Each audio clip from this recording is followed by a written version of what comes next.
Hello, welcome to my channel. So what are these frames hanging in my garage? Well, that's what I'm about to tell you.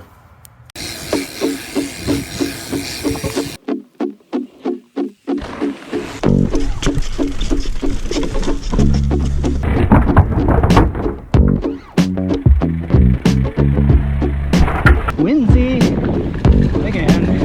Love this trail. Woo. Might have to overshoot some of these this time. Here we go, Chad. Oh.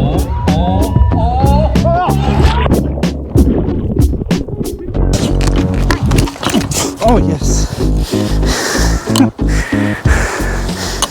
Can't believe I just did that. Okay, first let's talk about this frame and why I ended up with it. This is an OnOne inbred. It's a company out of the UK, and OnOne still exists today. So I'll put a link in the description for them. This frame I don't know the exact year, but I want to say 2004 maybe, something like that. And the reason I got it is because I had the Schwinn Moab 1 mountain bike frame, and when I first got it in the late 90s, it had a longer stem on it. So I started playing around with putting a shorter stem on it because I just really hated how mountain bikes rode back in those days. And I put a shorter stem on the Moab 1 and I really liked it. But the only problem is it did kind of give me a little bit of a small cockpit. And I'm only 5'7", but I couldn't really go with a bigger, taller frame, like a 18-inch or 20-inch, because then I wouldn't have any standover. So I was always riding like a 16-inch frame, but then it would have a super short tot tube, and I'd have to run a longer stem. So once I realized that I really liked the shorter stem and what advantages it gave me, with a rise bar on it, I started searching for a longer top tube, an effective top tube, so you'd measure, head tube, center of head tube to center of seat tube, parallel to the ground, so wherever the seat post runs into it. And so this frame, in a size small, 16-inch, came with a 23-inch effective top tube, or around 23 inches, maybe a little over. And I was so stoked to find it. And it was interesting because at around the same time, I busted my derailleur hanger on my Schwinn Moab, and that was in a aluminum hanger, I believe. And so that was kind of frustrating. So I bought this frame right at the right time. And I rode this thing to death. It's been to Fruita, Colorado, a bunch of times. I ended up converting it to a single speed, so I had a little chain tensioner on it for a while. I just rode this thing. I loved it. It was awesome. 26-inch wheels were the norm back then, and this was just, I don't know how to explain it, but it was kind of groundbreaking for me. And this was in the early 2000s that I decided longer top tubes, short stems.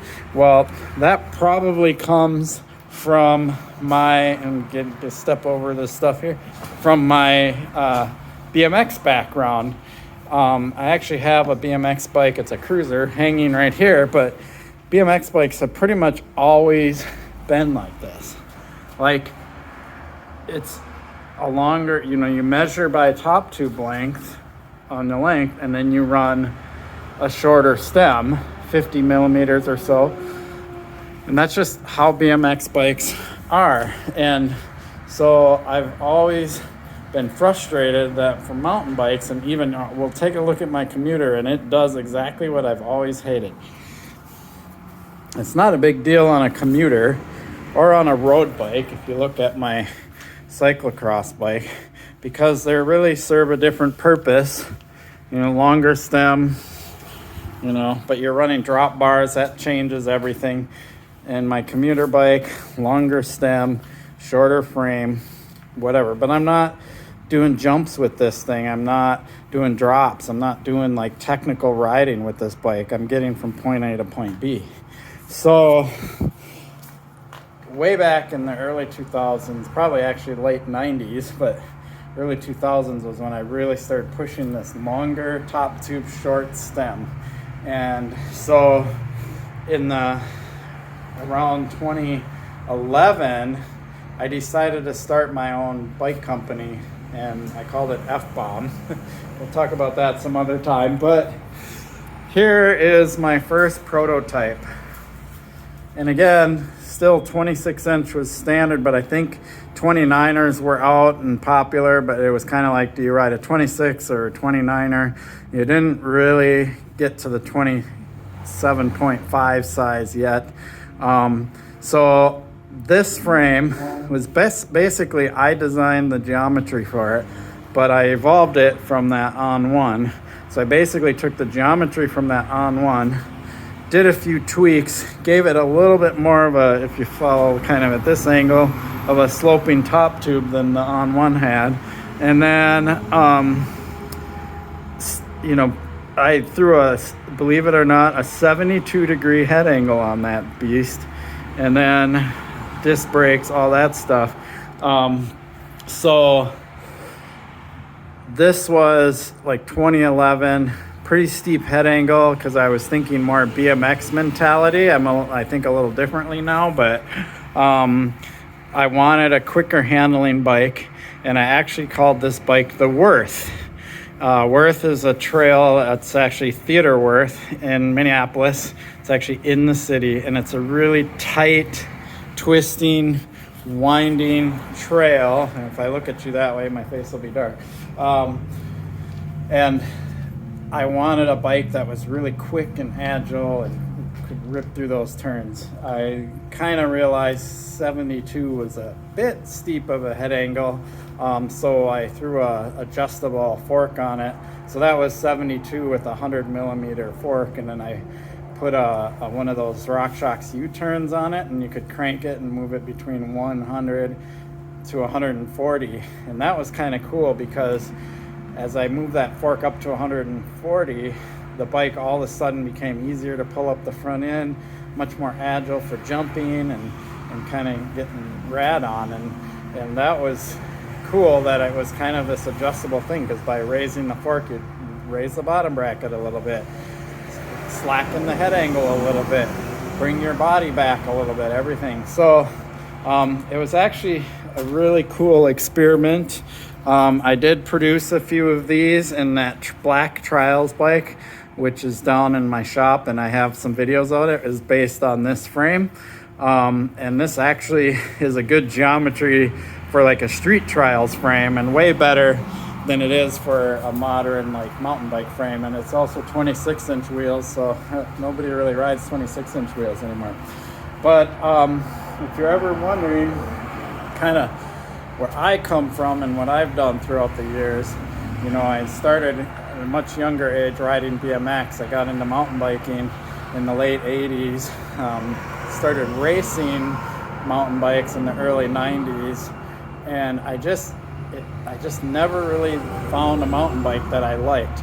I rode a Kona for a while, and I really liked the geometry of that for what it was comparing to other mountain bikes, but it still wasn't ideal. And then I finally, just once I found that OnOne inbred with the longer top tube and I could run a 50mm stem, I was the happiest man alive. It was like the biggest transition in mountain biking that I have seen happen over the years, and I was way ahead of the game trying to get my bike set up that way. But nowadays, if you look at all modern mountain bikes, longer frame, short stem, longer frame, short stem. People used to make fun of me because I used to talk about how that's the direction we needed to go for so long. And now that the mountain bike industry has completely gone that direction, the only exception is they go way slacker on the head angle than I thought we really would want to go. But now that I've been riding bikes with slacker head angles, I get it, I understand it. So, and if you think about the low side. It's not that slack. It's 68.5 or something like that. So, you know, that's definitely not a 72, but it's, you know, slack enough to be good for like cross-country trail riding, single track. And I ride that bike at Theater Worth all the time, and I love it there. So there you have it.